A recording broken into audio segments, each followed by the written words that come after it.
Hello guys! Welcome back to my channel. It's me again, Lakwatsirong Butiki. Mula doon sa makasaysayang simbahan ng Hagonoy, Bulacan, ang National Shrine and Parish of Saint Anne, nakatawid na ako ngayon dito sa makasaysayan rin na simbahan ng Paombong, Bulacan, ang St. James the Apostol Parish. Samahan niyo ako dito guys!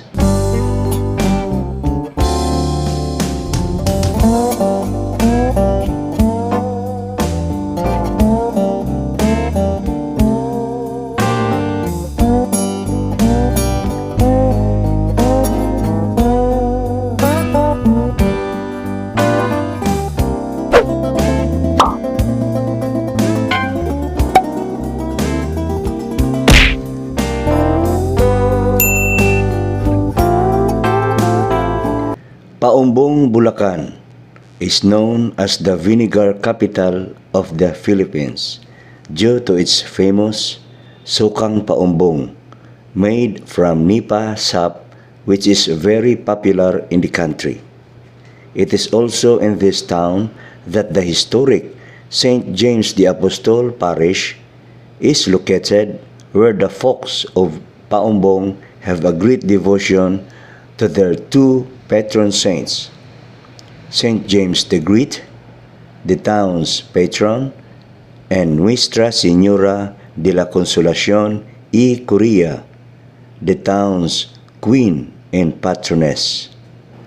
The devotion to Nuestra Señora de la Consolación de Paombong traces its beginnings with the establishment of the parish of St. James the Apostol. Was originally built as Visita of Malolos in 1580. Established as parish in 1639, made of light materials. The parish was then administered by the Augustinian order. It suffered a massive fire, causing it to lose its ancient architecture. It was reconstructed in the 1970s and reconstructed again in 2003. Local legend has it that the name Paombong was taken from the long bamboo tube called bumbong or tokel, which is used for collecting nipa sap. The practice of extracting nipa sap with bumbongs made the town known as the town with many bumbongs. The local people claim that the Spaniards who first visited the place were so amused with the bumbong that, after learning its name from the natives, they named the town after the container, a name which later evolved to Paombong. In 1619, Augustinians already established Paombong Convent, but the town was administered by the Justice of Friars from Malolos. Paombong is not wealthy as its neighbor towns of Malolos and Hagonoy at time, and it did not sustain its township, and it was degraded again as barrio and being a visita in 1638.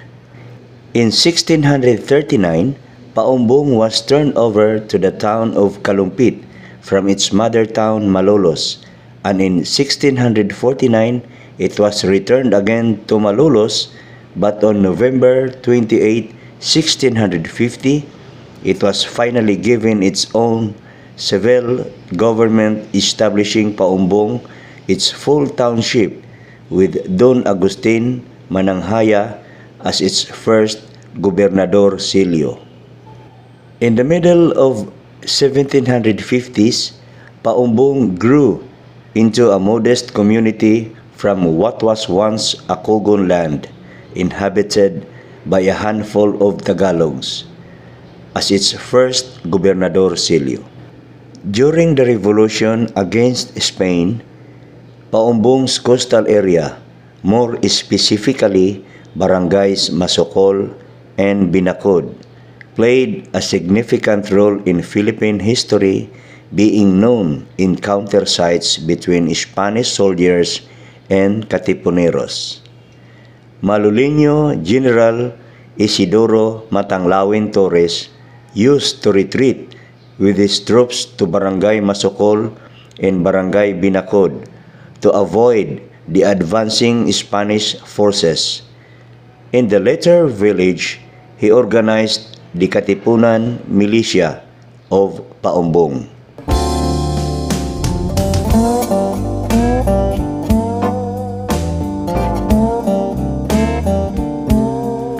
The devotion to Nuestra Señora de la Consolación y Curia is believed to be introduced by the Augustinian friars when the Visita became a parish in 1639. Since then, the devotion to La Consolación became popular to the town and gained much devotees through the centuries.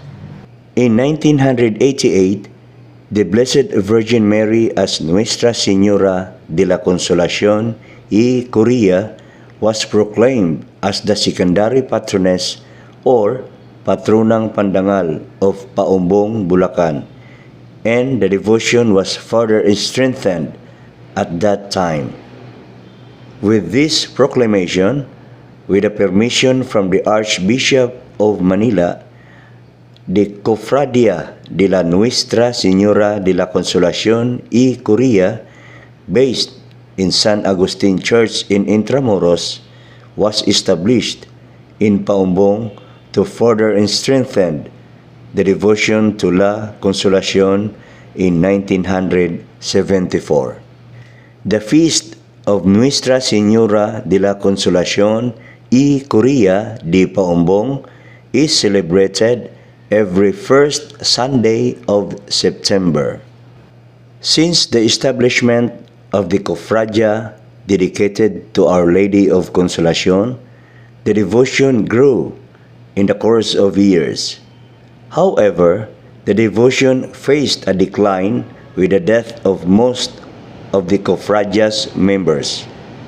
Another contributing factor of the decline when it was discovered that the image was made of ivory when a finger of the child Jesus was broken.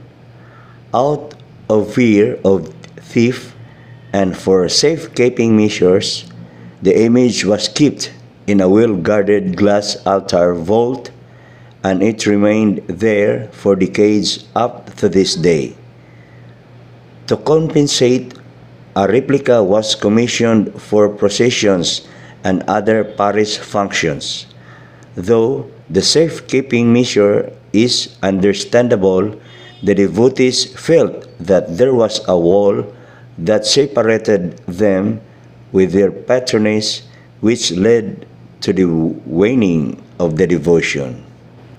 In recent years, there was a renewed interest to revive the waning devotion to Nuestra Señora de la Consolación de Paombong, in line of the 400th founding anniversary of Paombong, Bulacan, and the 380th anniversary of establishment of the parish and the arrival of the Virgin. Since 2009, a series of programs and activities were carefully planned for the revival of the devotion, from setting up Marian exhibits, a Marian procession, recitation and praying of the Coronelia, chaplet of Our Lady of Consolación and Sanctuary, votive masses in honor of Our Lady of Consolación, accepting new members to the Cofradia, among others. In 2019, a movement to have the image to be vested with a new regalia.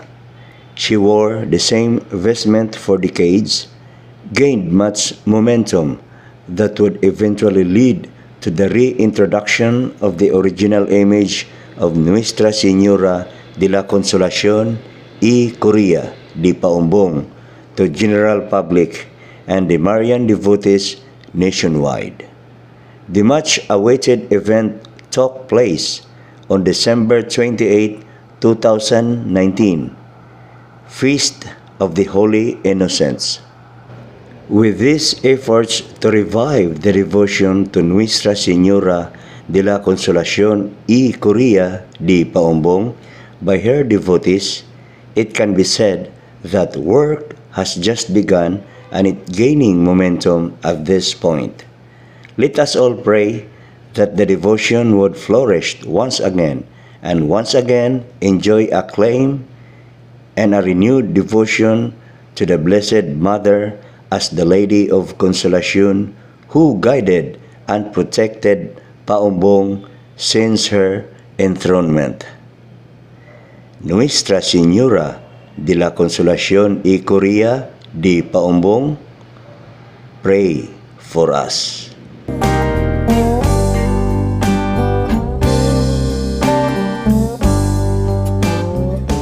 Mula naman dito sa Paombong, Bulacan, tutungo na ako sa makasaysayan rin na simbahan ng Plaridel, Bulacan, kapangalan ng Paombong Church, ang St. James the Apostol Parish.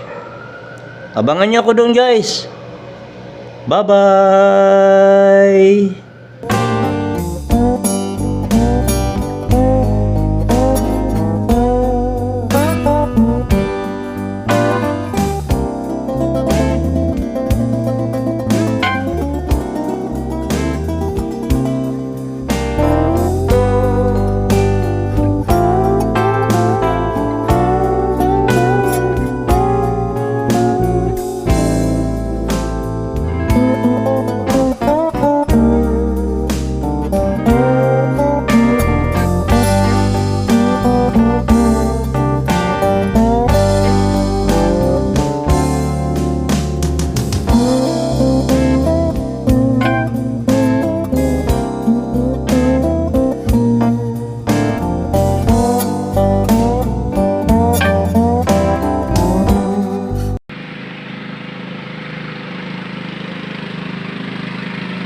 Special thanks to my cousin, Mr. and Mrs. Efren Ambos, sa masarap na alimango. You're the best, Erap. Always stay safe and healthy. See you next time. Kapasyal ulit ako dyan. Promise. Ingat!